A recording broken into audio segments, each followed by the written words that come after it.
रहे हैं part number 15 क्रिया। तो क्रिया क्या है? जिन शब्दों से किसी काम के करने का बोध, यानी जो जिन शब्दों से पता चले कि कोई कार्य हो रहा है, वो आपके क्रिया शब्द कहलाते हैं। जैसे कि चलना, बैठना, पढ़ना, लिखना, उठना, ये सब आपके क्या है? क्रिया शब्द कहलाते हैं। क्रिया शब्दों से किसी काम के होने का बोध होता है। जैसे पक्षी उड़ रहे हैं, छात्र विद्यालय जा रहे हैं, सब्जी वाला सब्जी बेच रहा है, महिला सब्जी खरीद रही है। तो जाना, खरीदना, पढ़ना, उड़ना, ये सब क्या है? आपका क्रिया। उपयुक्त वाक्यों में उड़ रहे हैं, जा रहे हैं, बेच रहा है तथा खरीद रही है शब्दों से किसी कार्य के करने का पता चल रहा है, अतः ये सभी क्रिया शब्द हैं। कुछ क्रिया की जाती है और कुछ स्वयं होती है। जैसे सूर्य उदय हो रहा है, फूल खिल गए हैं, नदी बह रही है। उपयुक्त वाक्यों की क्रिया स्वयं हो रही है, यानी ये कार्य अपने आप नित्य प्रति होता है।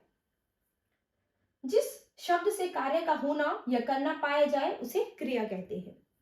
धातु क्रिया का मूल रूप धातु कहलाता है। जैसे खाता, खाया, खाएगा, खा लो, खाना है, खाइए आदि क्रिया के सभी रूपों में खा क्रिया समान रूप से है, यही अंश धातु है। क्रिया के भेद, क्रिया के भेद को दो आधार पर स्पष्ट किया जा सकता है। पहला कर्म के आधार पर, दूसरा प्रयोग व संरचना के आधार पर। कर्म के आधार पर क्रिया के दो भेद होते हैं, सकर्मक क्रिया और अकर्मक क्रिया। सकर्मक क्रिया जिन क्रियाओं का फल कर्म पर पड़ता है उन्हें सकर्मक क्रिया कहते हैं। जैसे गरिमा किताब पढ़ रही है, मोहन बांसुरी बजाता है, तो यानी यहाँ पर कर्म निहित है। उपयुक्त वाक्यों में पढ़ने और बजाने का प्रभाव उसके साथ आए कर्म पर पड़ रहा है, अतः ये सकर्मक क्रियाएं हैं। सकर्मक क्रिया की पहचान, सकर्मक क्रिया की पहचान करने के लिए क्रिया के साथ क्या तथा किसे, किसको लगाकर प्रश्न करना चाहिए। यदि प्रश्न का उत्तर मिले तो क्रिया सकर्मक है। जैसे गौरी आम खा रही है, तो प्रश्न क्या बनेगा? क्या खा रही है? यहाँ उत्तर मिल गया है, अतः यह सकर्मक क्रिया है। सकर्मक क्रिया के भेद, सकर्मक क्रिया के दो भेद होते हैं, एक कर्मक क्रिया, द्विकर्मक क्रिया।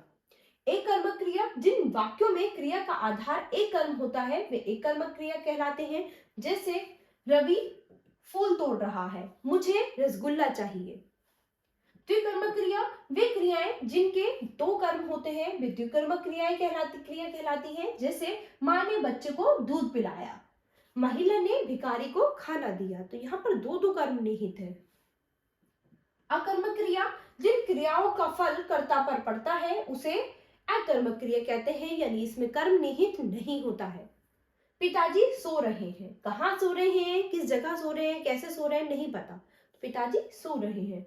घोड़ा दौड़ रहा है, उपयुक्त वाक्यों में सो रहे हैं तथा दौड़ रहा है क्रियाओं का सीधा प्रभाव उसके साथ आए पिताजी और घोड़ा पर पड़ रहा है, अतः ये अकर्मक क्रिया है।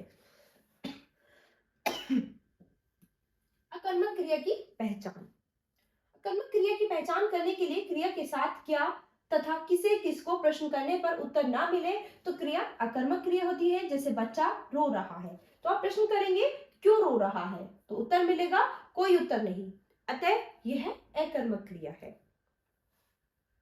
प्रयोग और संरचना के आधार पर क्रिया के 5 विभेद होते हैं, सामान्य क्रिया, संयुक्त क्रिया, नाम धातु क्रिया, प्रेरणार्थक क्रिया, पूर्वकालिक क्रिया। तो सबसे पहला है सामान्य क्रिया। जब वाक्य में एक ही क्रिया का प्रयोग होता है तो उसे सामान्य क्रिया कहते हैं।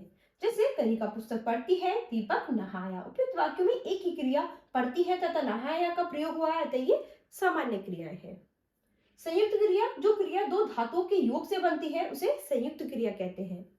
मेरा हृदय दुख से भर गया, मैंने पुस्तक पढ़ ली। उपयुक्त वाक्यों में मर गया तथा पढ़ ली संयुक्त क्रियाएं हैं, क्योंकि इनमें भर प्लस गया तथा पढ़ प्लस ली दो क्रियाओं का मेल है। तीसरा है नाम धातु क्रिया। जो क्रियाएं संज्ञा, सर्वनाम, विशेषण तथा अनुकरणवाची शब्दों से बनती हैं वे नाम धातु क्रिया कहलाती हैं। जैसे लुटेरों ने जमीन हथिया ली, हमें गरीबों को अपनाना चाहिए। उपयुक्त वाक्यों में हथियाना या अपनाना क्रियाएं हैं जो कि ये हाथ यानी संज्ञा और अपना सर्वनाम से बनी है। चौथा है प्रेरणार्थक क्रिया। जिस क्रिया से यह बोध हो कि कर्ता स्वयं काम न करके किसी दूसरे को काम करने के लिए प्रेरित कर रहा है उसे प्रेरणार्थक क्रिया कहते हैं।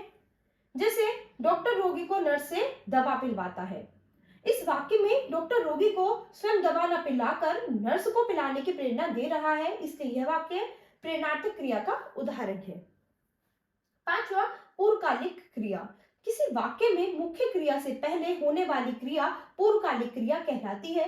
बच्चा दूध पीकर सो गया, वह पढ़कर चला गया। उपयुक्त वाक्यों में पीकर सो गया तथा पढ़कर चला गया शब्द पूर्वकालिक क्रियाएं हैं, क्योंकि ये काम की समाप्ति होने के बाद उसको सूचित कर रहे हैं। तो इस पाठ का सार क्या रहा? जिन शब्दों से किसी कार्य को करने या होने का बोध होता है उन्हें क्रिया कहते हैं। क्रिया के मूल रूप को धातु कहते हैं। संज्ञा, सर्वनाम और विशेषण शब्दों से क्रिया शब्दों की रचना होती है।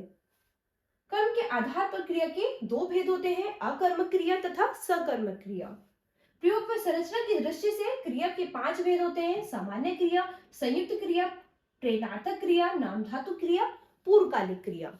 तो बच्चों, इस पाठ में हमने क्रिया के बारे में पढ़ा है, यानी जिससे हमें किसी काम के करने या होने का पता चले वो क्रिया होती है। ठीक है, जैसे कि पढ़ना, लिखना, खाना, ये सब आपकी क्या है? क्रिया है। तो बच्चों, आप एक बार अभ्यास में एक बार फिर इस पाठ को दोहराएंगे, तो आशा करती हूँ आपको ये पाठ बहुत अच्छे से समझ आया होगा।